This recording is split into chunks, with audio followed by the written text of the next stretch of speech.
You're listening to an Anderson Entertainment production. This episode, we're conflating cartoons with cat food in FAB Facts. Turning it off and on again won't solve this computer problem in the Randomiser. And at last, Jamie's back in the hot seat with Jeremy Hitchen. Oh, that's all coming up in this Sesquicentennial episode. Of what? Of the Gerry Anderson podcast. 5, 4, 3, 2, 1. Let's get started.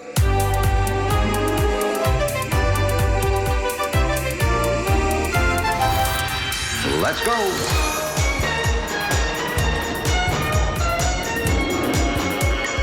Spectrum is green. The Gerry Anderson podcast with Jamie Anderson and Richard James.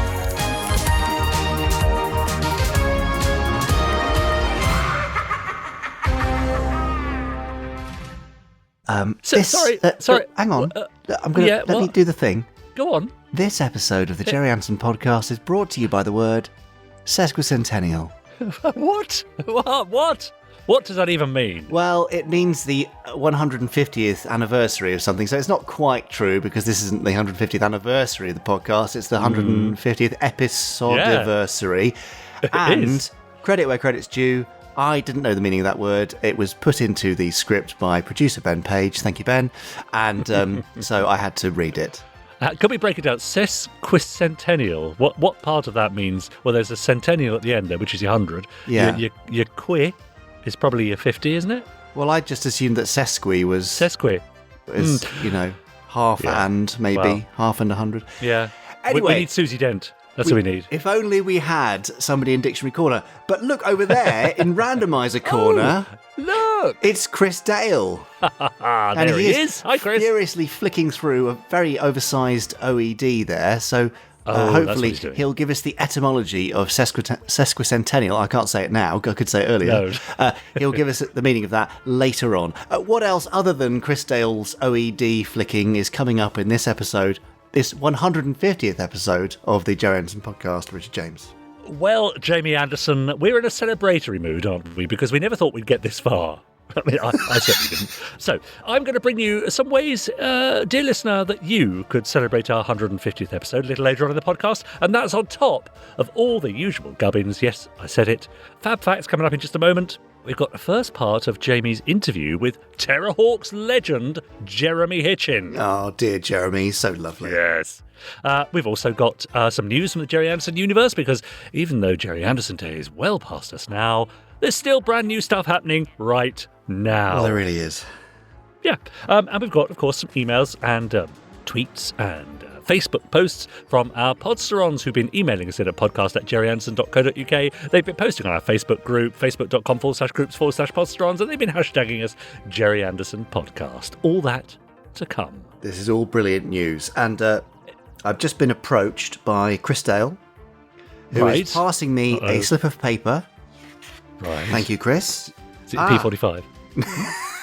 No, Chris has the answer here to the etymology of sesquicentennial. Centennial, as you're right, means of 100 years. But sesqui means 1.5. Oh, Did Chris, you know I didn't know that. Thanks. Brilliant. So, Chris, thank you not. for that. Yeah, okay, he's back off to Randomiser Corner now to prepare for something later on. Mm-hmm. Well, that's very exciting. Richard, I must give you my thanks and praise and good wishes. Yes, you must, yes. For sticking with 150 episodes of the Gerry Anderson podcast. A little thing which, came off the back of Fab Live all those years ago, and I have a feeling we were taking a stroll by the river and eating an ice cream. Does that sound right to you? It's in Cookham when you first mentioned it, and you said to me it's a little bit of emotional blackmail. I think I mentioned this before. He said, I'll only do it if you do it with me. Yeah, well, it was true then, and it remains as true now, so don't quit, because then I'll stop as well. Oh, right, well maybe that there are some people begging for that moment, and we mustn't play into their hands. Anyway, look, 150 means really we should try and aim for a very special or unique Fab Fact. Do you think you can manage that today? I mean, it'd make a change, wouldn't it? Okay, right, well, let's focus on this week's Fab Facts. Now, time for this week's Fab Facts. Richard James, as you know by now, as we are 150 pods in and we've been doing Fab Facts for, must be at least 100 of them. I've got a book of Fab Facts. I flick through the book, you shout Fab at a random point where I stop flicking, and then I read you out the Fab Fact from that page and we discuss, dissect and enjoy it. Okay, all right. Emphasis on enjoy. Are you ready? Oh, I see, yes. I will try. Yes, I'm ready. Okay, here you go. Fab! Oh, I see. What? What have I done? Okay, Richard. Richard, if I say the words Boss Cat to you, Yes? what do you think of? Boss Cat was a cartoon when I was growing up. It was called Boss Cat in the UK, but Top Cat in the US, I think. And the weird thing was, I think they had to change it because of some brand issue. But the weird thing was, in the show, they still called him TC, even though the show is now called Boss Cat. See, I only ever saw it as Top Cat when I was a kid. Isn't that strange? That is strange. Maybe Well, they... Yeah. hopefully, this Fab Fact will elucidate some things here, but I don't know why we're talking about Top Cat yet, but we'll find out shortly. So, yes, Great, Top okay. Cat, the Hanna-Barbera cartoon from the 1960s. Right. Very, I very, don't very remember. old. Now, of course, you saw it when it was already shown, same with me. Yeah. When it was first shown in the UK in 1962, the BBC renamed the show to Boss Cat. Yes. Because there was a cat food named Top Cat on sale at the time. They didn't want to be seen as somehow promoting it. You know, doing the BBC thing when they say other cat foods are available, whatever. Yeah, yes. Unfortunately, the show's rebranding was handled in a rather clumsy but also very amusing way. The very formal BBC announcer would introduce the show as Boss Cat. Then the show would launch into the regular Top Cat theme, which of course opens with the words Top Cat. Top Cat. Yeah, and then repeats that over and over and over again. Yes. Then at the very end of the titles, a BBC-made Boss Cat title card would be inserted to replace the original logo. Even though within the show, as you've already pointed out, close friends still call him TC. TC. That's right. Yeah, God, I haven't seen that show for years. I've got a slight hankering for it now. The BBC continued to show Boss Cat until 1989, until finally, thankfully, Top Cat brand cat food was no more. Sorry, Top Cat cat food. And then the BBC started calling it Top Cat again. Which brings us to the end of this week's Top... Oh, no, hang on. What? Sorry, so what's the Gerry Anderson... What's the Gerry Anderson connection? It was all very silly, didn't fool anyone. Yeah. No. And, of course, as you've noted, it's not Anderson related in the slightest. No. However, not long after Boss Cat became Top Cat again, a certain much-loved Anderson series got a similar BBC makeover regarding not its title, but its logo. Oh, its logo. That show was Joe 90. Of course it was. So no, luckily, there was no cat food named Joe 90. Not yet, but I'm sure some entrepreneurial animal food maker is off now, going to put that together. Yes, but gotta happen. There was a toy line that you may have heard of named G.I. Joe. Well, yeah. Yeah. Of course you have. In the early 1990s, ITC Los Angeles got it into their heads that the original Joe 90 logo looked too much like the logo that was then being used by the G.I. Joe toys. So they decided that the Joe 90 series needed a new logo. Right, okay. So, when the BBC broadcast Joe 90 from 1994 to 1997, those repeats carried a brand new logo in place of the original. The logo was also used on almost all of the show's merchandise and toys and comics and stuff at the time. Really? Yeah. Now, famously, the BBC had great success with reruns of Thunderbird, Stingray and Captain Scarlet in the evening time slots. You remember BBC Two cult stuff? Indeed. Sci-Fi Zone. Oh, God, I love that. But they put Joe 90 out very early on Saturday mornings where it could only get a fraction of the viewers that those others had. Well, that's the reasoning that is said here. Because it was airing in a children's time slot, it was also edited for violence. Which Joe 90, yes. rather begs the question of why show that series in a kid's time slot at all. Anyway, and any episodes that had a pre-title sequence was re-edited to put the revised opening titles at the very start of the episode. Oh, wow. In short, the BBC sort of mauled Joe 90 a bit, and probably would have been better off showing it uncut in the same time slot as Thunderbirds and the rest. Yeah. But then they also went on to make a bit of a mess of their UFO and Space 1999 repeat, so clearly it was nothing personal against Joe. allegedly. Oddly enough, Bravo and Nickelodeon in the UK were both broadcasting Joe 90 uncut and unedited and with its original logo during the same years the BBC was showing it. What? So clearly they weren't afraid of G.I. Joe. How strange. So the BBC being a little bit overcautious there. Well, but it says it comes from ITC Los Angeles, Yes. so maybe ITC said to the BBC, Hang on. look, if you're going to do it, then you need to indemnify us against any action by the G.I. Joe guys, so you can either use this new logo and we'll cover you, or you have to insure yourselves. And so, obviously, being a public corporation, they erred on the side of caution.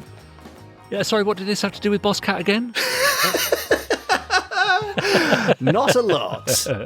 And of course, we haven't mentioned that Space Precinct was originally Space Police, the series, but had to be changed because of the Lego toy range. Yes, and Precinct 44 rather than 88, right? Yes, but 44 in was Japan, wasn't it? unlucky. Yeah, that's right. Yes. So, yeah. amazing. Gosh, do you think we have to change our name from the Gerry Anderson podcast to, I don't know, something else? What are we going to change it to? Benji and Nick Show? Oh yeah, perfect. I don't think anybody's using that. No, great. Maybe that's a sort of cat food though. Oh yeah. Anyway, I think that is pretty vague for today, but it does feel very special for the 150th episode, for the Sesquicentennial episode. So that brings us very clumsily to the end of this week's Top Fact. Oh, what do you see? No, that's quite appropriate. You said Top Fact, I said Boss Fact. Yeah, we had to rename it because of the clash of okay. Anyway. Exactly. Well, no, very good. That was very good, and well done for our 150th episode, but not, as you say, our 150th Fab Fact. We're probably at about 120. I don't know. I thought because it came and went for a while. Yeah, I can't remember, but I'm sure we asked listeners if they could. Work it out. Dear Podsteron, I'm talking to you. Not yet. Although we did have quite a few people coming in saying when we first used "This is the news," that was the news. Yes. I mean, yes. Gosh. Right. So yeah, we need a Gerry Anderson podcast compendium listening guide. No, we absolutely don't need that. No, we really Richard, don't. What's been happening Yes? around the Podsteron universe? Well, we have been having some emails, of course, sent into podcast@gerryanderson.co.uk. I had to think about it just for a moment. We're only 150 in and it's the same email address the whole time. So over to the emails. This first one from Mark and Kaz, actually, who says, "Hi, Jamie and all the team. Thanks for sharing Gerry Anderson Day with me today, my family and all of us supporters and fans worldwide. Aww. My wife and I donned our Gerry Anderson T-shirts and headed out for a celebration coffee at our local shopping centre." I love that. Very nice. So yes, as you can imagine, lots of people have been getting in touch with us about Gerry Anderson Day a couple of weeks ago now. But for example... Yes, this is from Steve, who says, "Dear Jamie, Richard, Chris, and everyone at Anderson Entertainment, thank you so much for a wonderful first Gerry Anderson Day. The extra mini-pod was fascinating to listen to. I didn't know Terrahawks was originally planned as a cartoon series. The interactive voting was cool. Will you be letting us know the results?" Oh, yes, I can tell you the results that go on. most people were interested in Fab Live. Right. Of all the activity we did, which is very kind of you all. Yes. And that the most exciting clip was Dad talking about Trapped in the Sky. Of course. Great choice. That's rather lovely. Great choices, I should say. Indeed. Yeah. Steve continues, "The return of Fab Live was like meeting up with old friends that I hadn't seen for a while. Massively entertaining. Well done, Chris T, for almost making the mould in 90 he minutes. was so close, wasn't he? Yeah. Lee's new Heroes and Villains artwork is going to be a must-have for all fans to hang on their wall. John Coleshaw, Genevieve Gaunt doing Penny and Parker was truly amazing and spine-tingling. Playing along with all the games was great too. Maybe you could make Fab Live a quarterly event." Well, I mean, Steve, once things, really open up properly, I think we'll be doing a few more and maybe a bit more often than quarterly. I mean, I can't speak for Jamie, but I rather miss it. Yes, it was always a good excuse to get together and have a curry, wasn't it? That's one of the bonus. Obviously, we loved, doing the stuff for the fans and everybody enjoying it. But yeah, obviously, the curry was, an added bonus. Yeah. Finally, the Network Watch was wall-to-wall heaven. Not a duff episode to be had. Seeing those 60s ads again brought back memories of collecting figures and badges from cereal boxes and fighting with my two brothers over who was to have which toy or badge. I'd never heard that Spectrum sing anything other than the Scarlet End theme. What a lovely bonus that was. And to finish off, the new TB2 logo animation was awesome. Thank you all again for a great day and truly celebrated the great man that was Gerry Anderson. Here's to the next one. And that's regards from Steve. Ian says, Richard and Jamie, a really enjoyable evening. This was Fab Live. Thanks to all. Loved all the shows that I've seen during the day, especially the Colour XL5, but they all looked great in high definition. Thanks again, Ian. And Hannah says, I'd just like to say thank you for making my day fun and exciting on Gerry Anderson Day. My highlight was watching Fab Live and seeing my pictures on display. Thanks for that. But I'm afraid I couldn't join the Anderson night in afterwards. But anyway, thank you for a fab day. She says, P.S. I think I've outsmarted the Hood when he tried to send me a strange email. You've got to do better than that, says Hannah. Interesting. I'm assuming that's one of the Gerry Anderson newsletters that may have been intercepted by the Hood at some point. Might be. I mean, I don't think the Hood's been logging into our systems, but you never know. You never know. Well, that's the end of Gerry Anderson Day, says another Steve. I booked the day off from work to join in the fun. I spent the day watching shows, listening to music and sorting out my collections. It started with some Space 1999. Then I listened to Evocation, Gerry's personal curation of his favourite music. We'll talk about that in a moment. Then some Barry Gray music from the shows while sorting through my Anderson collections. Fab Live was awesome as usual, with plenty of guests, and I guessed the correct Fab in the Fab or Fib quiz. Lastly, I watched the network watch party with the Twitter feed, and all the while keeping in touch with my Podsteron friends at the Podders Arms over on the Facebook group. All in all, I spent 12 hours immersed in the Anderson universe. What a day. Isn't that lovely? That's from Steve. I spent 18 hours immersed in the Anderson universe that day. That's right. Oh, yeah. And tell us about Evocation. Do you know about that then? Yes, I remember Evocation. I can't remember the that's good, isn't it? I remember that. I can't remember. But I can't remember it. No, I can't remember which publisher it was, which music publisher. EMI, maybe? Yeah. And they approached Dad. They'd been doing a series of celebrity favourite soundtrack things. And they approached him and he went, oh, I'm not doing that. And then they insisted. And they said that he could have full control over what he chose. They weren't going to try and influence him at all. And so he put in a load of his favourites, classical stuff, some sort of mid-century kind of pop stuff. The Lavender Castle Suite by Crispin, because he was particularly fond of how that had come together at the time. And then he put the playlist in. I mean, it even had the Moscow Red Army Choir singing a thing, which he really enjoyed, the kind of the choral effect of it. Anyway, he put it in and they came back and said, Gerry, we love this selection, but marketing is saying that we probably should put in at least one thing which is a bit kind of funny or a bit more relevant to your work. And he said, what do you want to put in? What do you want? They said, well, now you think about it, you decide what you want to put in, but just something that which is a bit there's a bit of a quirk to it. He couldn't think of anything. He said, come on, you obviously know what you want to put in. What do you want?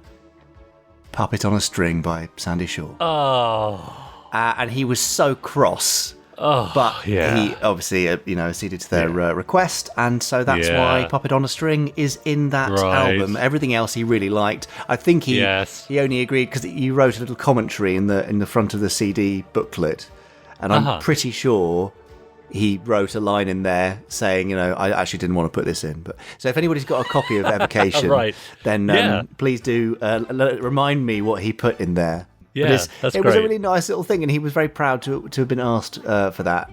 Yeah, maybe a re-release is due. Yeah, maybe. And finally for now, Scott says, I recall on one of your older podcasts, Pod 40 or so, says Scott. Well, who remembers that far back? But he says, I remember you mentioning about some games based around Gerry Anderson shows. One you briefly mentioned was a cancelled first-person shooter of Captain Scarlet. Would you, he says, dedicate an episode to reviewing released and unreleased games based on Gerry Anderson? Also, since there were a handful of games based on your father's work, was he involved in the development? Did he have a lot of control over the final products? And finally, would you consider making a Thunderbirds game or simulator or virtual reality or a UFO real-time strategy game or something else, perhaps starting another Kickstarter? Keep up the good work. Stay safe, the both of you. FAB, Scott. Thanks, Scott.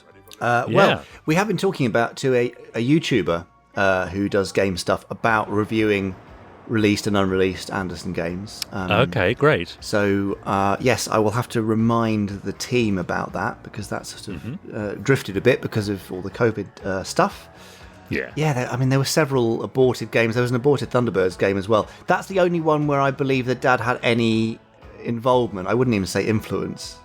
Right. And I seem to recall, whichever game that was, that a load of scripts had been written for the stories and for the dialogue recording, and it was already being recorded, and then he had sight of the scripts. And his response was essentially, have you even seen Thunderbirds?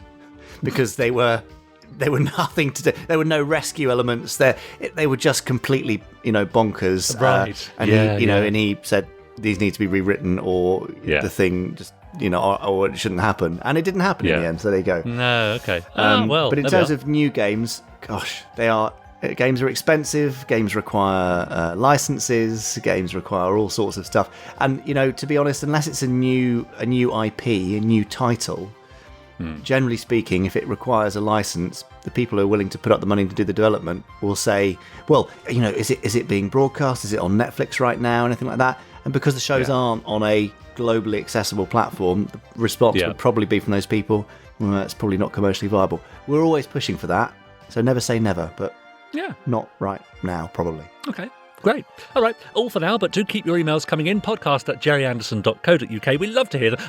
Talking of hearing them, well, one thing we haven't had for a while is a voice file, is an audio message. So if you've got a moment, just send us a message via your phone, send it into podcast@gerryanderson.co.uk, and we'll play it out. Yes, we would like nothing more than that. So please do send us.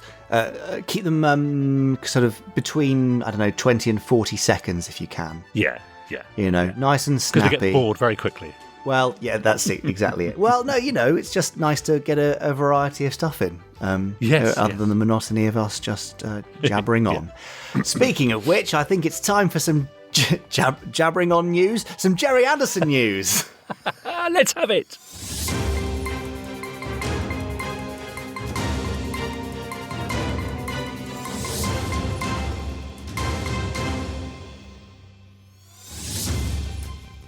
It is the 150th Gerry Anderson news. Did you see how I was trying to do there? I was going to put over it.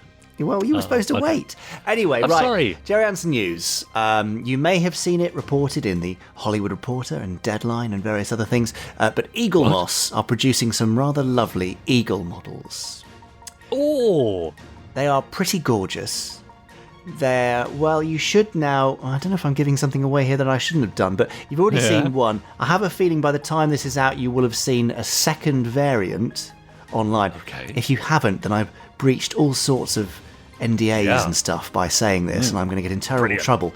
But you will probably very shortly be able to pre-order those from the Gerry Anderson store, if they're not already available for pre-order. They are rather lovely. I should be getting a couple myself, because you can never have too many eagles. That's what I say. No, absolutely. Now, the Eagle's been getting a lot of love recently across 1612 and various other releases, and now Eagle Moss 2. A vehicle that doesn't get a lot of love is the maximum security vehicle from Captain Scarlet. Yeah, that's true. The famous white dinky toy with the little crate of gold blocks in and the red interior.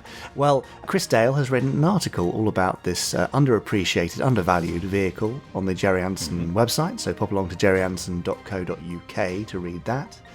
Speaking of vehicles that transport things, as you may remember, a few weeks ago, the Ever Given, the large container ship, this is not a Gerry Anderson story, but in fact real life, turned sideways and blocked the Suez Canal and created a massive backlog of shipping worldwide. Well, as predicted, the ramifications of that are starting to be felt, and it looks like there are going to be some pretty major delays for all sorts of stuff being shipped from India, from China, all sorts of stuff. It's created chaos, which you probably won't see relayed on the news, but we're all going to be victim to. So if you've pre-ordered anything that from 1612, I suspect we're going to be up for an additional delay, I'm afraid. Nothing we can do about it. Everybody's affected the same, so you're not going to get it anywhere quicker by getting it anywhere else. In fact, I don't think most of these things are available anywhere else anyway. But just so you know, expect some email updates from us when we know more. Sorry about that. Nothing we can do. Thank you, Ever Given, for blocking the Suez Canal. Yeah, thanks. On to slightly brighter things. We mentioned last week, I believe, and certainly around Gerry Anderson Day, the finding of 2.5 episodes of Dad's directorial debut, You've Never Seen This, which, of course, you've never seen. Yeah, I like it. That's great. Hilarious. Yeah. Now, we are working with our lovely chums at Network to find a way to premiere this worldwide for you. So if you are interested in seeing You've Never Seen This for the very first time in HD, seeing Dad's directorial debut, we're hoping to be able to make it available in a few weeks from now. Great. Chances are we'll do it through network streaming platforms. So if you haven't already signed up for a free account, just pop along to watch.networkonair.com and we'll have more news on that for you very soon. If you haven't watched the Gerry Anderson Night In from Gerry Anderson Day, you can still watch it. It's still available. It doesn't have to be watched along with Gerry Anderson Day. You can watch it whenever you like, and that's available at Network's Watch platform. But do remember to send us your thoughts and suggestions for Gerry Anderson Day 2022. We're already working on some rather exciting plans. Can't reveal anything right now, but if you've got anything you would like to see, if you'd like to hear, if you'd like to read, or you'd like to do for Gerry Anderson Day 2022, email us gaday@gerryanderson.co.uk. That's GADAY. Just let the dog come through the cat flap. At gerryanderson.co.uk. And finally, for this bit of news, it's a request from me. Right. Do you, Podsteron, have any interesting archive stills or footage featuring Dad? I don't mean a picture of you at a convention with him, as lovely as those are to see. Feel free to share those on social.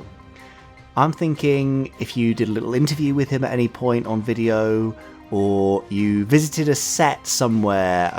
There was a lovely set of photos I saw from a woman. I was going to say a girl. She's a woman now. A woman who visited the Terrahawks production and went behind the scenes and shared some amazing stuff there. We're really on the hunt now for video footage and stills featuring Dad where possible, or behind the scenes if you visited the set somewhere that hasn't been seen before, to put towards this Gerry Anderson documentary that we're working on. Yes. Really looking for interesting new stuff. I've already received some amazing bits and pieces, and we've had some fantastic finds. But we're looking to tell a personal story here.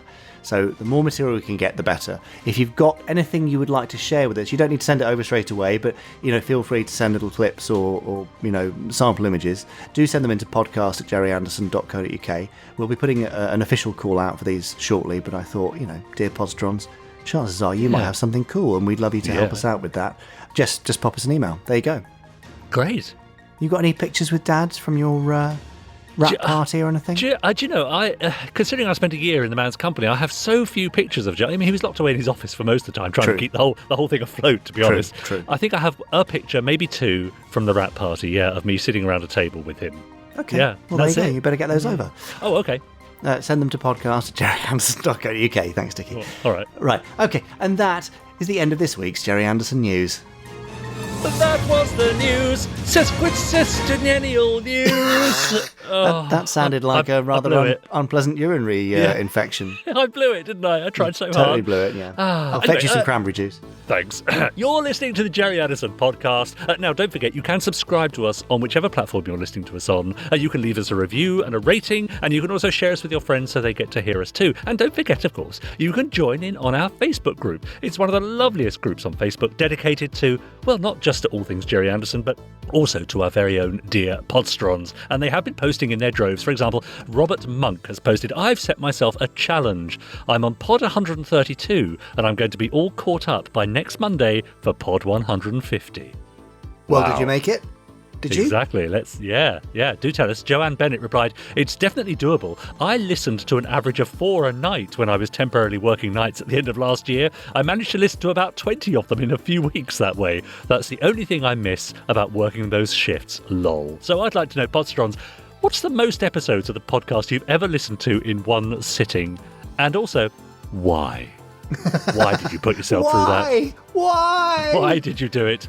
So do let us know, podcast@gerryanderson.co.uk. Jenny Davis is busy making a model of Thunderbird 5 and posted an update saying I've done a bit more painting and gluing. Quite pleased with the progress so far. It's taking quite a while to get there, but I don't want to rush it. As they say, slow and steady wins the race. Heather posted, Parker sings a tune dedicated to Lady P. There's another where she sings about him, but I wonder what it would be like if one of the Tracy brothers sang about another. Hey, what rhymes with Virgil? Yeah, you see, that's the trouble, isn't it? That's the problem. Matt Alcock says, gotta love a Big Finish delivery in the morning. Out of curiosity, has there ever been any thought about a Gerry Anderson app for audio dramas? I'd love to buy my physical copies of Big Finish audios from the Anderson store, but having digital copies immediately available on the Big Finish app when you buy a physical copy swings it for me at the moment. Any chance of that, Jamie? An app of some description is sort of in the pipeline, but not for a while yet. And right now, until we've got more of our audio out, doesn't really make sense to have that. Sure. As we know, there's lots of stuff coming up. So we know that. Stand by for Aption. Oh, Thank you. I like it. Literally just came up with that. Amazing. Well, that's amazing, just off the top of your head like that. Alex Parr said, I'm watching an episode of Space Precinct and I spotted a familiar face as prisoner Volker, who leads his fellow inmates in a takeover of the asteroid space prison known as The Rock. It's actor Stephen Griff, a.k.a. Travis from Blake 7. At least he didn't have to wear the eye patch. And finally for now, a special 150th episode edition of Tom Hodden's Quickfire 5. Oh, no.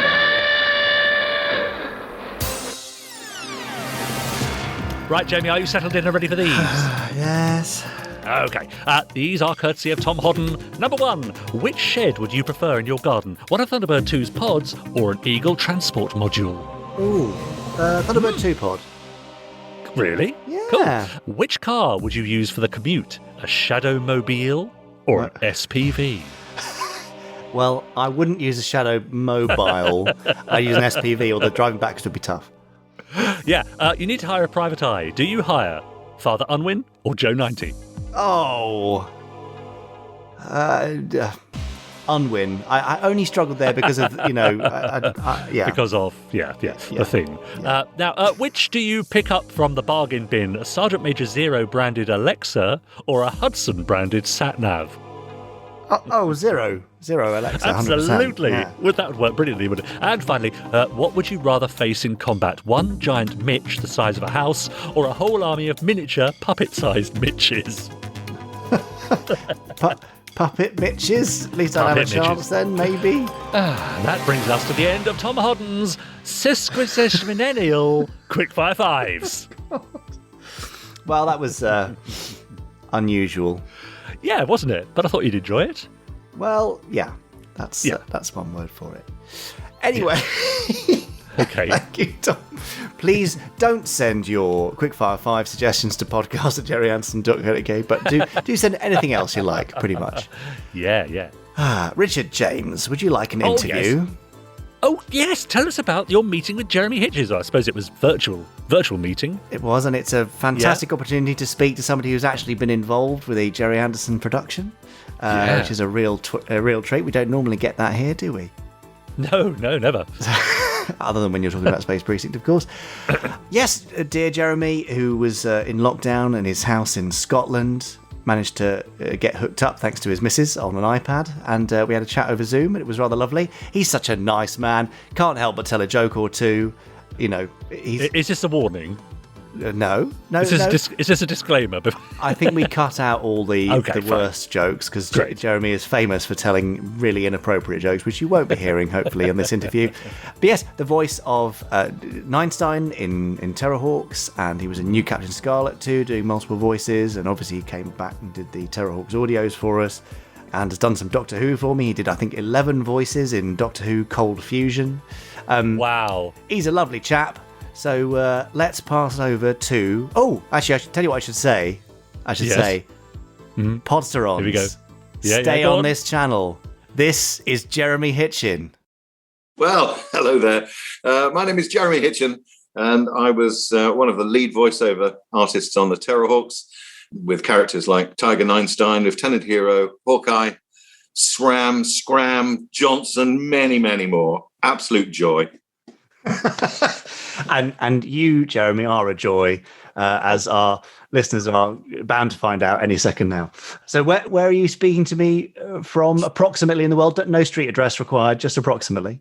I'm in a little seaside town just outside of Edinburgh called North Berwick, which is it is a fantastic place, actually. And for people who don't know, it houses a thing called Bass Rock, which is this little island just about a half a mile out into sea, that is the biggest gannet population in the world. So in the summer, the rock is white because it has 150,000 gannets on it. And then in the winter, they all bugger off to Cape Town and go on their holidays. Amazing. It is quite... I doubt that anybody was expecting to learn that on this? Well, it's fascinating because everyone says the island is white because it's covered in bird poop, but it's not. It's actually the bird gannets themselves are quite big and white. It's fascinating. Fascinating. Amazing. Anyway. There you go. So if you didn't know already, Jeremy is also a part-time ornithologist, as it turns out. Smell it, Jamie. So if you any other bird facts you want to drop in, it's very appropriate for Terrahawks, I think. So feel free as we go. Before we get to the Terrahawks thing, though, Jez, before you got the work on Terrahawks, what was your kind of general appreciation of anything Anderson? I mean, has you been watching Stingray as a little nipper or anything like that? Absolutely. And I used to love Stingray. In fact, okay, Troy was one of the early impressions I did. And yes, in fact, I spoke to your dad about that and how Troy Tempest was actually based on James Garner, I think, at the time. And no, I love Stingray. I especially liked Captain Scarlet because I thought the whole concept of an invisible enemy essentially would allow viewers to conjure up all sorts of visions in their head, which actually made it, in my view, quite a scary show. And it was it was a real thrill to be involved with new Captain Scarlet as well. And there was one. I don't know whether there was one particular episode that was really deep. I mean, the storylines of new Captain Scarlet were, when Lieutenant Green's dad comes back from presumed missing in action in space after 10 years, and really he'd been missed around, and it was she had to kill him in the end. I mean, it was quite heavy. Dark stuff, really. Yeah. But great. Yeah. Bring it back. That's what we say. As long as you're... It's not just for the repeats. Okay? I was going to say, as long as you get the upside. So you would play Moyd as well in Terrahawks, who was an invisible enemy in one episode as well. So you clearly many faces, but none of my own. I think was the. I can't even believe that I remember that. It's great that you can recall these things so quickly, and we're going to get onto that. I mean, you instantly went to an impression of Commander Shaw. So I mean, you clearly had been impersonating people from an early age. Is that fair? It all started. The impression thing started where my father was in the Royal Navy, and we were stationed around the world. And I spent my youth growing up in Cape Town, so it's a big naval base in Simon's Town, and we were in Singapore, we were in Malaysia, and so on. And of course, television in those days, and we're talking 60s, was not readily available in these countries. And so I used to listen to the radio. And there was a show called Steptoe and Son, which was quite weird, about a couple of sort of rag and bone men, father and son, with quite a grim father. I don't know if you know the show. I remember the telly show. Yeah, I used to watch all the time.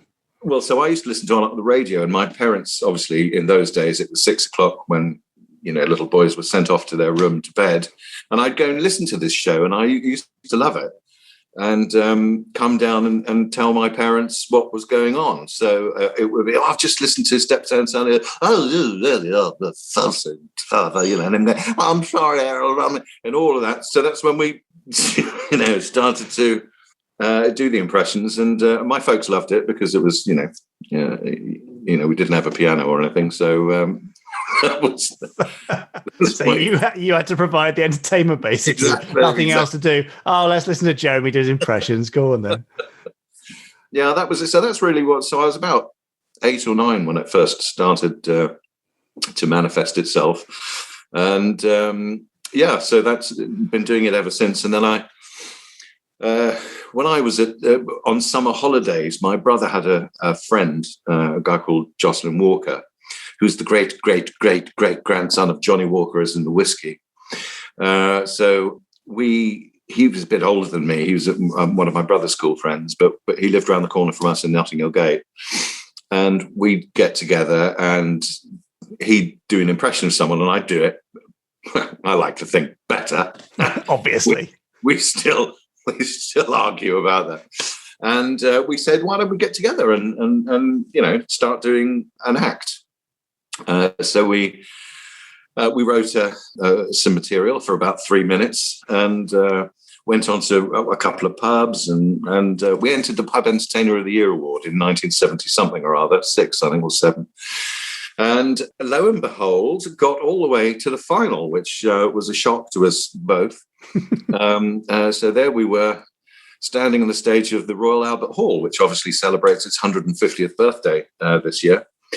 And it was a chef and brewer Pub Entertainer of the Year thing. So because they've moved it from doing it up north in a club, they needed a headline act, so they got Shirley Bassey. Now, Dame Shirley Bassey, darling. And she was there, and we played it, and lo and behold, we won that. So that was a bit of it was a bit mad. And from then, obviously, we got lots of bookings and did stand up for 4 or 5 years, which was great. So, and then I started doing commercials for TV and radio, and because I could do a lot of voices, I became quite cheap in that they could hire me, and I could do 4 or 5, a bit like Dad, really.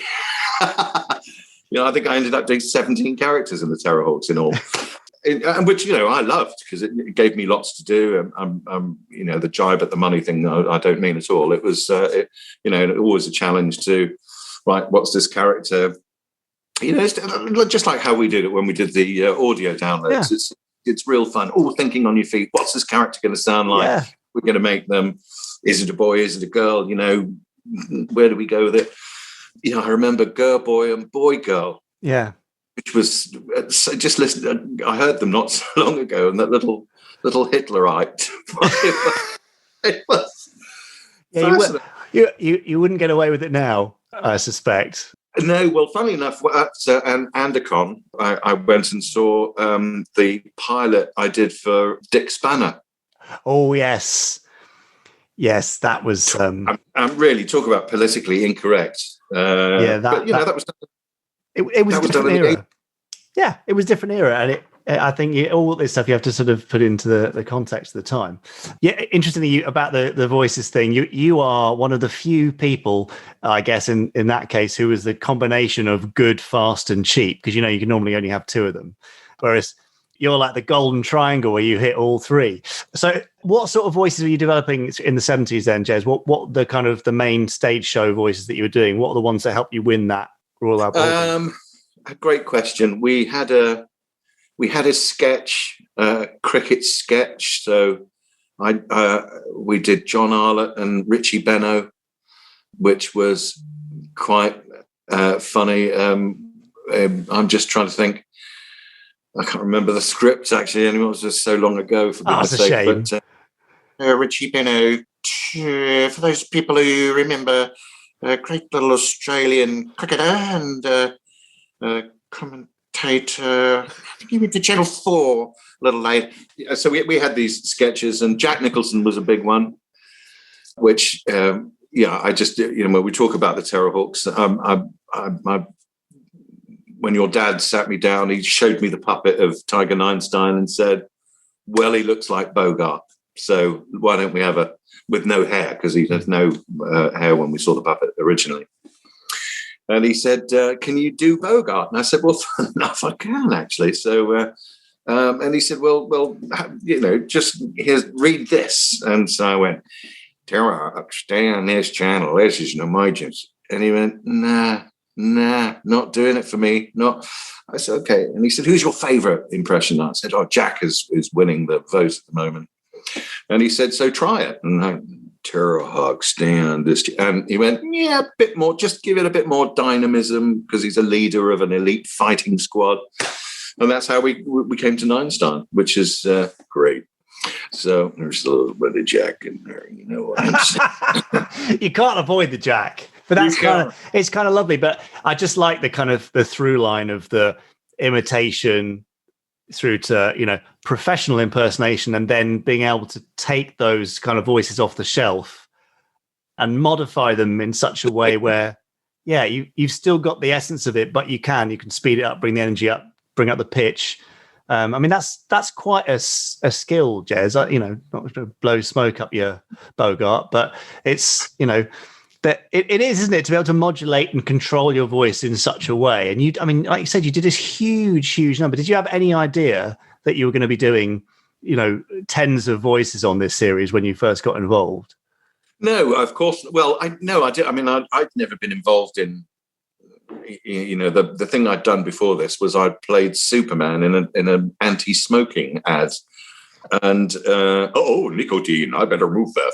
It was a weird thing, especially as I at the time smoked like a trooper, and they said you must have any cigarettes or smell of cigarette, because this is ash, and that's the only thing I'd done. But I did that in a little recording studio in Molinare, I think it was, in London. Yep. And so coming and doing an actual series, especially with somebody as totally iconic as your dad, to be working, I mean, the whole how that relationship developed and how I got the lead into the show is just a bit bonkers, to be frank with you.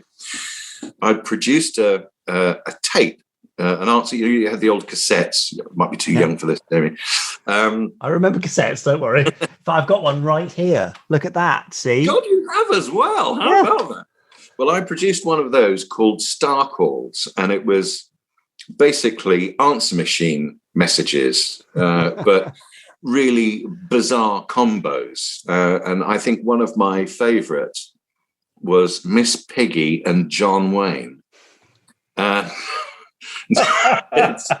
Honest, and it was, I'm just trying to remember. It was, so Miss Piggy, you're phoning your mate, whoever that might be. And Miss Piggy answers the phone and goes, "Hello, I cannot talk with you at the moment. I'm with a very important guest on my sofa." "Get over here, Piggy. I got some unfinished business with you." "As you can see, he is so demanding. Please leave your name and number after the tone." And I had lots of those. And I got interviewed on by Graham Dean, who was a DJ on London's Capital Radio, who I don't know. I don't even know how I think my agent might have sent tapes around or whatever. So he called me in and just gave me like a 3-minute on this thing. And your dad was listening to the radio. And he phoned Capital Radio, who gave him my number at home. And you can imagine at 6 o'clock in the evening, the words you've said I shouldn't say. Yeah. So the phone rings. Rude words we should just add in case anyone wasn't sure. Exactly.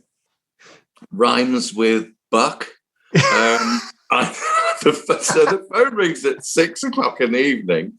And this chap, a very gentle-spoken man, says, "Is Jeremy Hitchen there?" I said, yeah, it's me. And he said, well, and I was a big fan of all of those shows. Obviously we haven't even talked about International Rescue and all that, but and UFO was a monster in my life. Absolutely adored it. But still watch it now, fun enough. And I do. Sorry. And so this guy says, "My name's Gerry Anderson." And you can imagine I went, "Oh, for goodness sake. Sex and travel." You fibber. Yeah.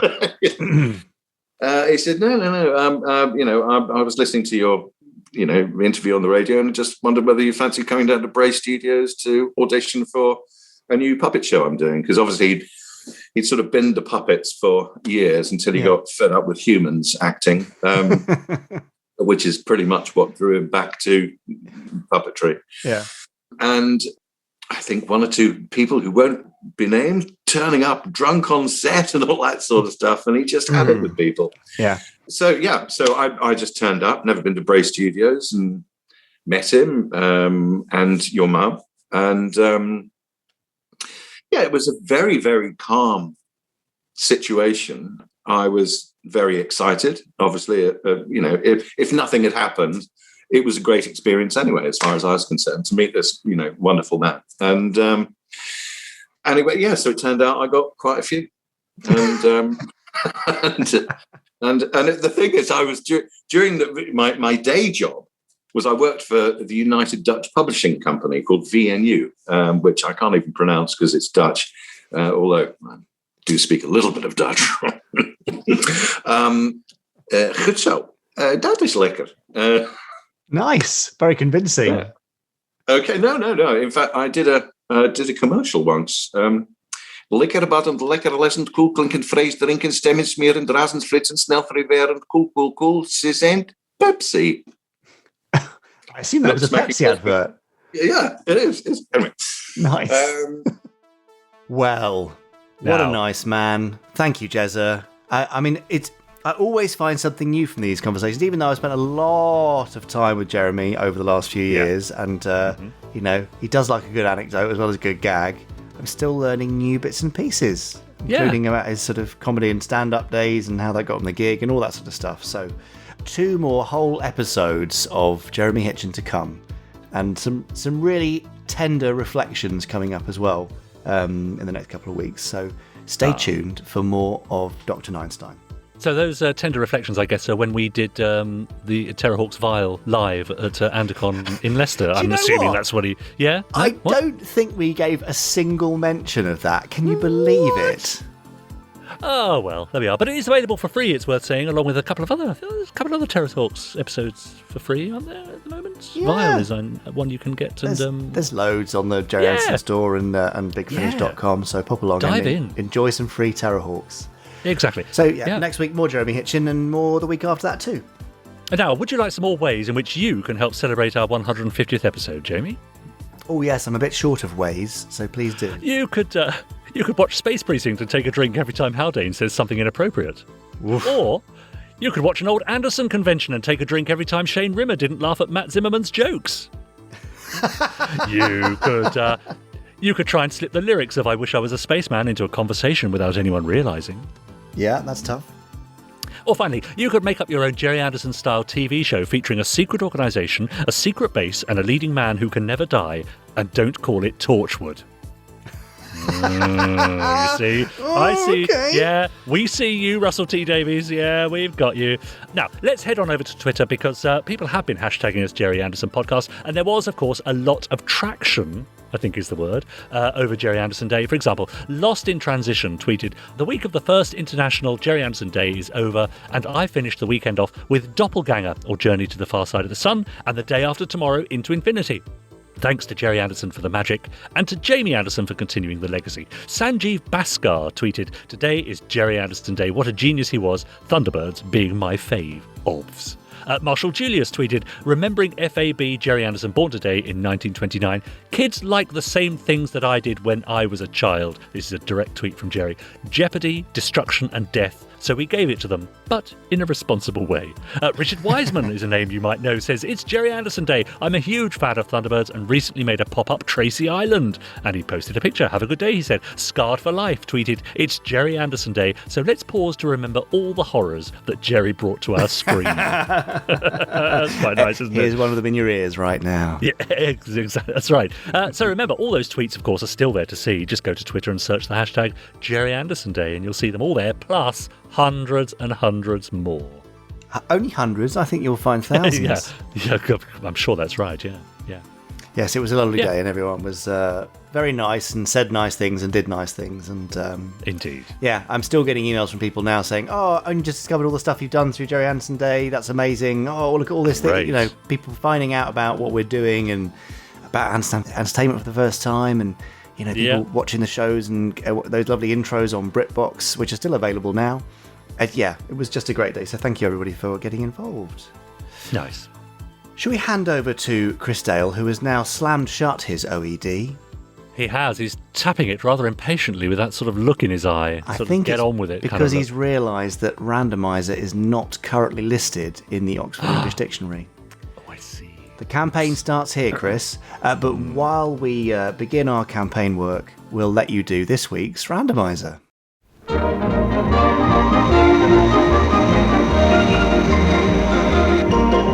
Well, I must say, gentlemen, it's very nice of you to let me see inside the cockpit like this. Not many people get to ride in the Fireflash after all. In fact, most that do are never seen again, oddly enough. Listen, if anyone should be grateful, it's me. Why? I don't know. Oh, okay. But speaking of gratitude, I would consider it a great honour if one of you two would press the button on the randomizer for me today. Okay, here we go. And however it turns out, thanks. what's keeping us. Let's not get jumpy. Yes, let's keep calm here. I mean, nothing can go wrong, am I right? Huh? Yeah, right. Well, let's see what we have today. Well, for the second week running, it's Captain Scarlet. Gee, there's some miscalculation. Sure was a good try. Well, no, let's not get too upset, because it's new Captain Scarlet with Virus. Are we going to have enough time to watch it, Captain, or is the fire flash falling out of the sky to certain disaster? Yeah, that's right. Oh. We can't land, and if we stay up here, we get radiation exposure. I'd say we've got about 15 minutes. Well, let's just hope you're wrong then, eh? Again. What are we gonna do? Well, I don't know about you, mate, but I'm off for the parachutes.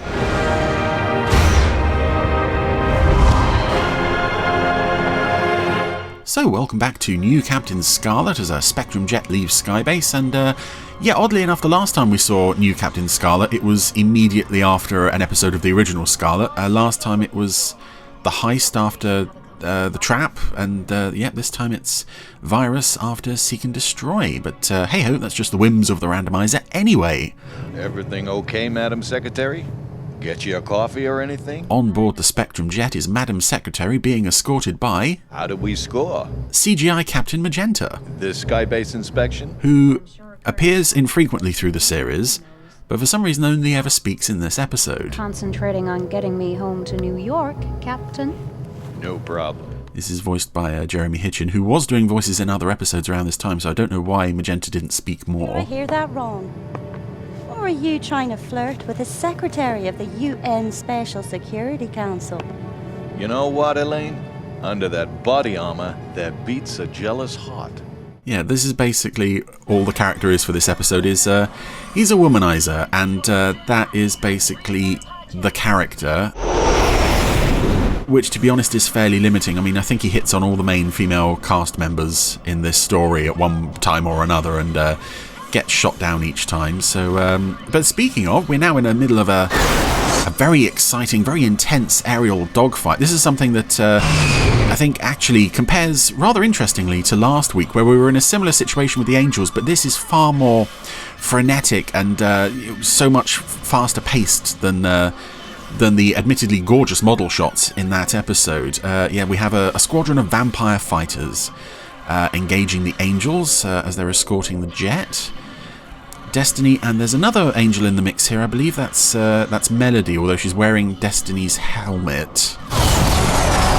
Yeah, they're doing quite well. Just so many cuts here, shots that last like half a second tops, and yet it never reaches sort of Quantum of Solace levels of just impossible to follow what's going on this. So it's a huge credit to the team behind this, these aerial combat scenes in multiple episodes. And of course this is a squadron of vampire fighters that the Angels are engaged in here. I don't know why anybody signs up to fly these things anymore, because they're even more prone to being to problems than the Fire Flash, constantly being taken over by the Mysterons in this show. Oh, and I waffled over Destiny. She ejected, but now her escape pod has been shot down. Destiny! Eject! Heading straight for the sea. Will she make it out in time? Well, there goes the pod. Where's the bod? There she is. Yep, she's ejected, but she's unconscious, and it's back to Skybase for the Spectrum passenger jet. I also like that we saw there on the jet Ochre and Magenta working together. I think in the original series, I think long-time fans of the original series kind of assumed that Ochre and Magenta were partners because they were partnered occasionally. I think that's something that runs through sort of fan fiction circles, that they were partners.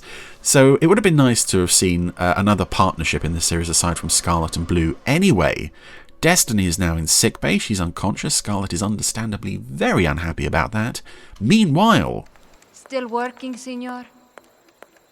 Ah, it's such a beautiful sunset. The senor is working at his computer at his little beach house. Don't worry, Aranza. I'll soon be finished. He's another UN... Fernandez, you have mail. Fernandez. He's another UN representative. Oh, and lots of green squiggles all over his computer.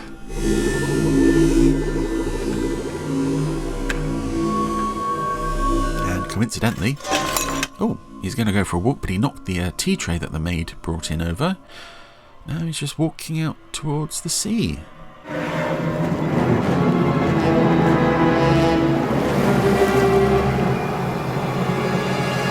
And you might think another kid show of this era wouldn't show him actually walking in. It would be as heavily implied as possible. No, they show him going in, off to kill himself.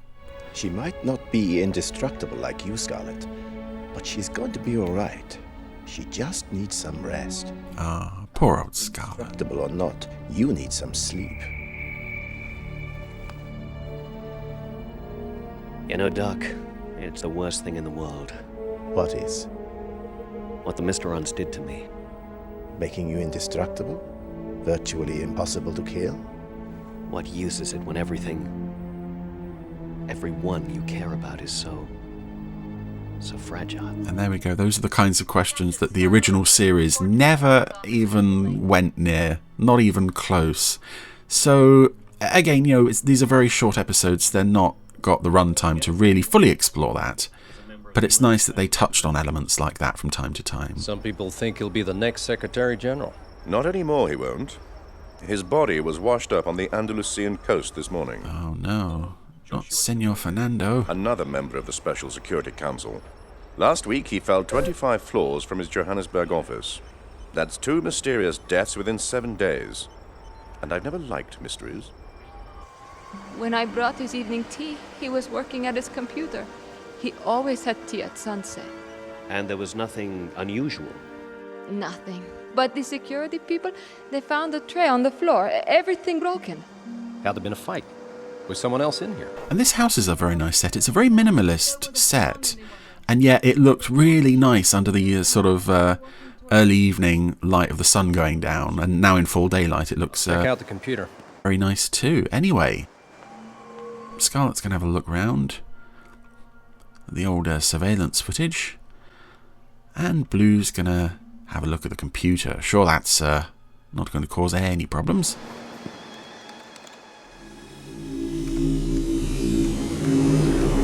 Uh-oh.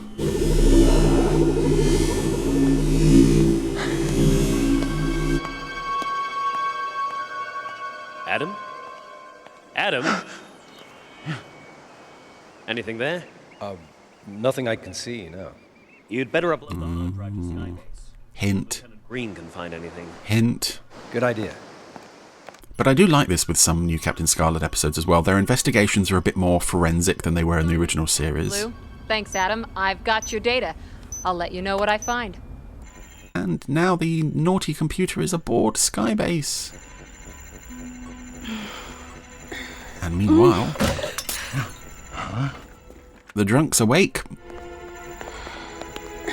Welcome back to the land of the living. But you're in no condition to go walkabout. Oh, what happened? All in good time. Well, Destiny's going to be alright, thank goodness. So if Fernandez left the house on his own, maybe he met someone on the beach. Maybe. But how did the tea set get broken? Accident, I guess. So why didn't Fernandez call the maid to clear it up? That's what they're there for. From the security cameras. There was something that wasn't right. Blue's starting to go a bit too fast. It wasn't natural. Reminded me of a sleepwalker. Yeah, he's out of it. Adam! And yet, here we go. The first of our regular characters is... they come to call it self-destructing in this episode, which is a slightly different way of saying suicide. I'm not quite convinced on how the people who are affected actually go about it, because they just seem sort of trance-like. I get from using the computer they're sort of programmed, but Blue is actually putting up a fight there to make sure he can plunge their car off the cliff. Of course, this is a flying car. But the engine's broken. But they've got an ejector seat. They've got an ejectable roof. And they can just jump out before the car hits the ground. And of course, Scarlet can somehow use his own body to cushion Blue's fall. Even though they've just fallen like 80 feet. Needless to say, Scarlet is fine. But they've both lost their hats.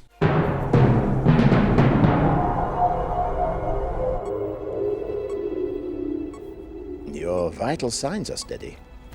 That's good enough for me. Not so fast, Destiny. You took quite a beating in that crash. Yeah, I've got a concussion, but so long as my vital signs are fine, I'm good to fly. With a fever, I couldn't stay in bed. It drove me crazy. You want a crazy woman on your hands? I'll take that chance. I've already largely categorized you as crazy in your file anyway, so it doesn't matter. Oh, but she's gonna sneak out anyway. Meanwhile, our man Magenta, having failed with the UN Secretary, what's her name, having failed with Oka. Hi there, Serena. Is making the moves on Green. The Great White Chief. Good, Mario. How are you? Yeah, that smile's making me feel better already. Hey, you know, I'm hitting the gym later. What do you say the two of us work up a sweat? What is this CGI Magenta? I kind of like the idea of him being a ladies' man, also a ladies' man who keeps striking out and failing. Guess that's a no. But why is he in this story and only this story? Definitions for that. Just tinkering, darling. Speaking of new characters, To see you up and about. here's CGI Rhapsody making her first appearance. Not exactly. Still keeping the Sloane tones of the original. And that's the phone. That's the phone. What's Serena doing down here?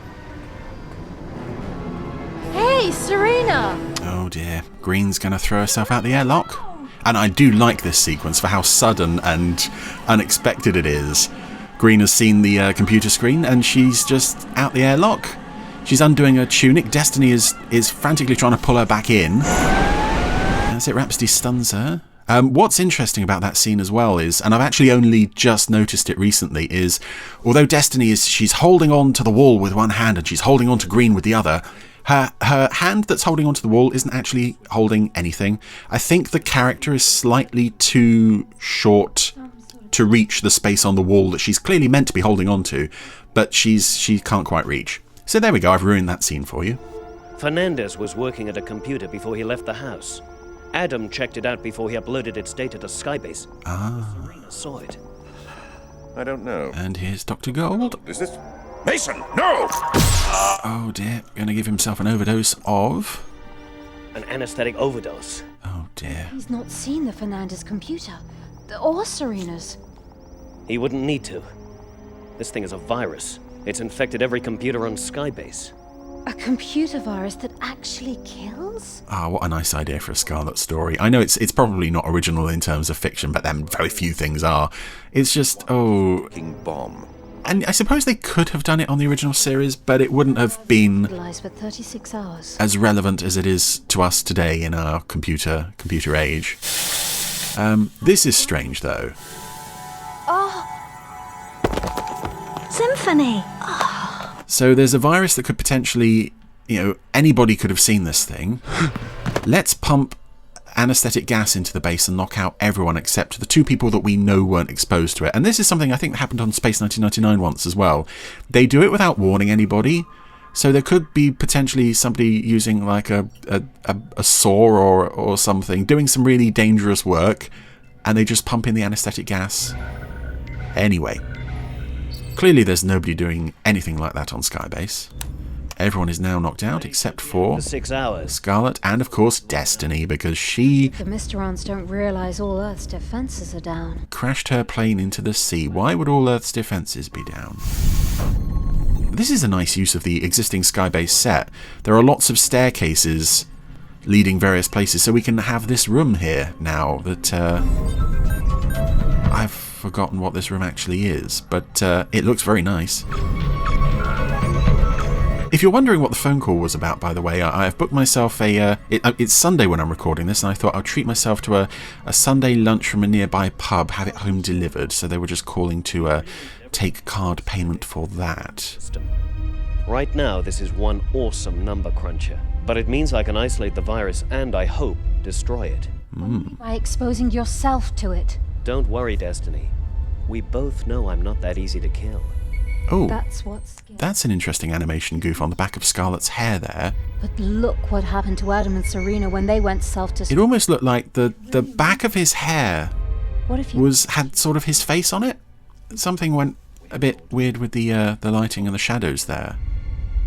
Which is a shame because it's now after dark on Skybase, and the room looks nice and atmospheric and moody. Destiny's going to shut herself in Colonel White's office. She will be safe from the effects of the virus, while Scarlet attempts to go through Green's console to try and isolate the thing, safely out of view. Okay. Here goes.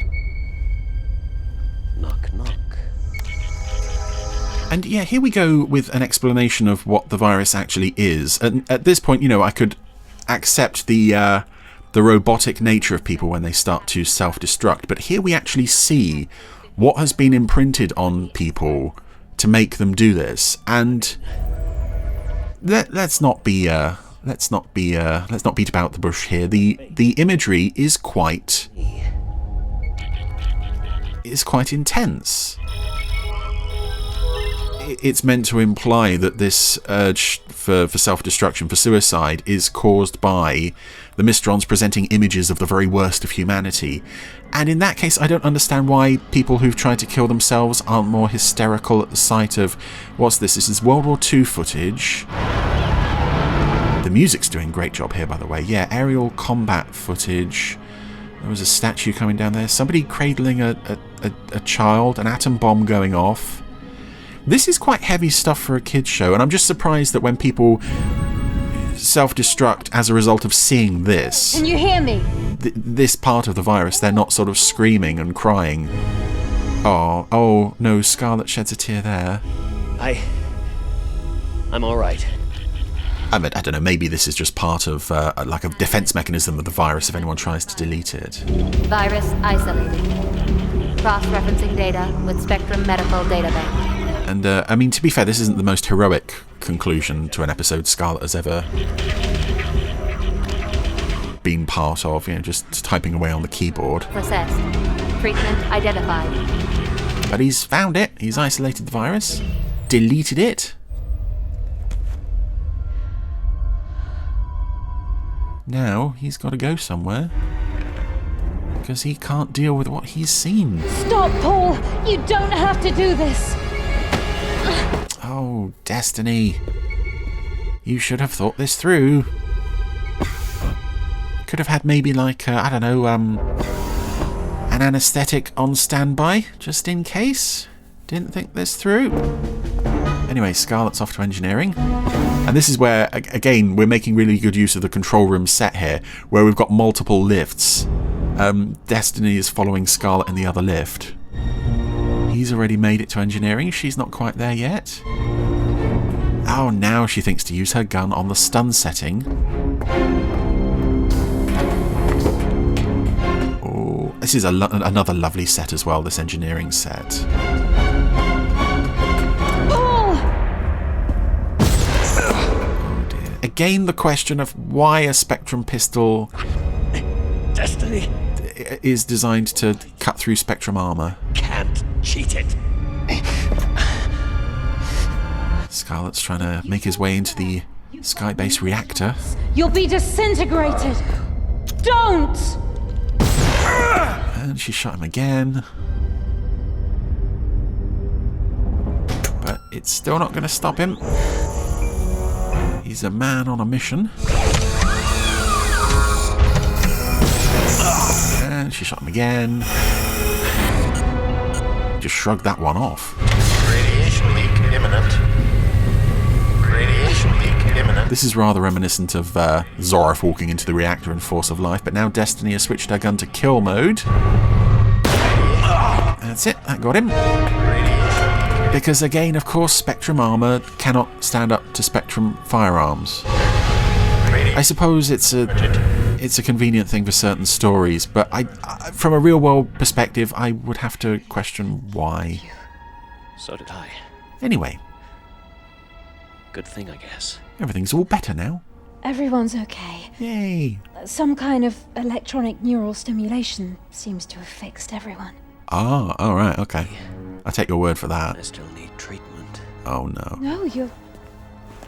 Ah. No. I ought to shoot you more often. Oh, God. Got me right through the heart. Excuse me for a moment, I've got some urgent business. There's a bucket outside I've got to be sickened to. Oh, new Captain Scarlet, what is it with you about being phenomenally good and then just those endings? Ugh. Anyway, that was Virus. That's another strong episode from the second series. Not quite one of the greats. Really nice idea. Again, it becomes the Scarlet and Destiny show. I much prefer it when the show makes full use of its characters, because there's some lovely characters here, and many of them get some moments to shine here, including Mad Old Magenta. That was his first and last speaking role on the series. Ooh, new Captain lovely. Scarlet. How bizarrely appropriate for the episode where Jeremy Hitchen comes in, that a show that he guested in multiple times. Of course. So Great. thank I've you, been Chris. watching New Captain Scarlet over on Amazon Prime, actually. Thought Why? I'd dive in. Yeah.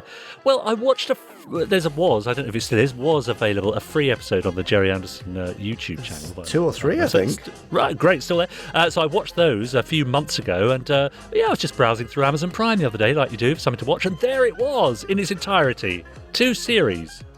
Yes, 2 whole series.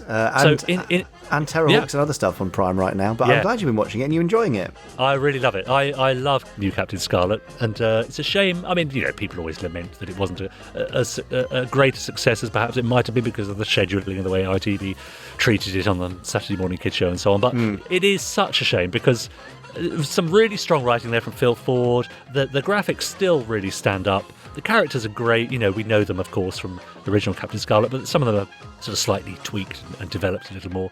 Yeah, I'm really enjoying New Captain Scarlet. Oh, I'm glad to hear it. Well, there you go. Good stuff. Podsteron, if you've not tried New Captain Scarlet before, then what are you waiting for? There's 3 episodes on YouTube to give it a try. You've got the hearty recommendations of Chris Dale and Richard James right here. Indeed. And if you've got Amazon Prime, you can watch all of it for free. So... Yep. What's stopping right. you? Go and do it. And then drop us a line. podcast@gerryanderson.co.uk and let us know if you've enjoyed it. Or not if, that you've enjoyed it. Yeah, exactly right.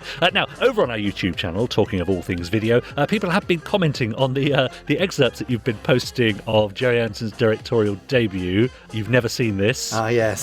For example, quite nice. Contributor Anti-Toast II posted, people saw Anderson's name on the end and probably thought, oh, he won't be anything special. I mean, he became one of the biggest and most prolific television producers of all time. Yeah, who knew at the time? Hungry Boy posted, during a most dire month, this is the best pick-me-up I could ask for. Oh. Thank you. But the flip side of that, John Donaldson posted, this is plain creepy. Just saying. I mean, it is a bit odd, isn't it? You wait till you see the rest of it. There's 2 and a bit more episodes to come of that, and there's great. There's some very strange stuff. Now, rather excitingly, I have found in Dad's archive some bits and pieces relating to the recording of You've Never Seen This. Oh, right. So I'm going to try and put some stuff together for when we do premiere these episodes with Network. Yes. So stand by for more news on You've Never Seen This. Fantastic. So yeah, do pop on over to the YouTube channel and what is it? It's youtube.com/Gerry Anderson TV. Yeah, it's quite easy. Lots of stuff to enjoy there. Posted, I mean, every other day there seems to be something new that picks up thousands of views. Well, I wouldn't go that far, but yeah, lots of times a week. And we're working on some quite new, cool stuff right now. Again, Chris Dale's busy beavering away. He's always beavering, doing something. Always, yeah. And I think the rest of the team are doing some cool bits and pieces too. So yes, lots more to come. Good. Right. Is that the end of our Sesquicentennial episode? It's the end of our Sesquicentennial episode. Sesquicentennial. Oh. Yeah, that's it. Anyway, look, happy 150th to all of you lovely Podsterons. We're very grateful that you've stuck with us all this time and that more of you are joining every week. That is also very, very cool. If this Sesquicentennial episode was your first, then please do email us, podcast, I was going to say, Sesquicentennial podcast at gerryanderson.co.uk. That will come through, actually. I'm going to set up that email address right now. We'll see if anybody emails us that. You have to spell it right, though, otherwise it will just get bounced.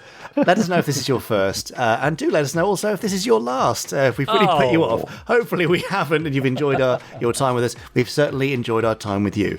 So until next week, which is our Sesquicentennial +1 episode, God. We'll go away and leave you to your week. Have a lovely time.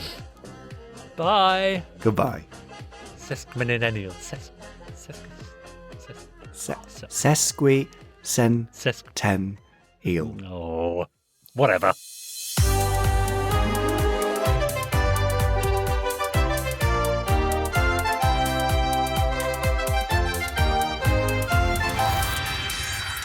Stage 1 complete. Let's go.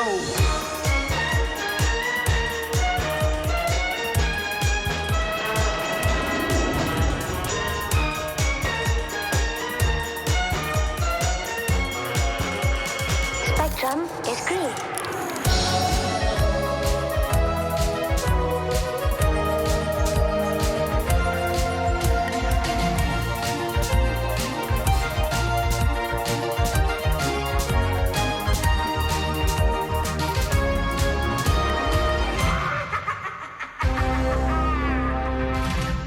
Do you think they'll ever guess that it took me 17 takes for each sesquicentennial? No, I think it'll edit together beautifully, and it'll look like you got it right first time. That is the marvel of editors. So just like much of the rest of the podcast, to be honest. If only they knew all the junk we have to cut out every week. Goodness me. That would be a whole other podcast in itself, wouldn't it? We should do that. Middle of the week, we should release, the expurgated bits from the podcast. The unabridged. That's right. Well, I mean, I did say we should do a kind of a podcast bloopers reel at some point. Which should just be us just laughing and coughing. Probably and just laughing. Having to go to the door. Letting the dogs out. Letting the dogs in. Yeah. That's right. That's a lot of it, isn't it? It really is, yeah. That's by the way, just before right I let you disappear, what is going on with your weird cat flap, which is now the head of a cat as a cat flap? Oh, you saw that, did you? Well, we've had a cat flap, put into our kitchen door so that obviously the cats can come and go. And on one side, I've painted a picture of a cat with its mouth open, and the cat flap is the mouth. Right. And on the other side, I've posted the picture of a cat's bum. No. So it looks like the cat is. Have you actually done the? Yep. Yeah. That's a bit weird. I've had a lot of time on my hands recently. I haven't had much to do. It just seemed to fill an hour. All right. Let's hope you never have 2 hours to fill. Goodness knows what you'll do with that. Anyway, right. Okay, I'll leave you to enjoy your front door, which is your face with your mouth open as you go into it. And I don't want to know about your back door. On that note, goodbye. Goodbye. You have been listening to the Gerry Anderson podcast. Wasn't it fun? You have been listening to an Anderson Entertainment production.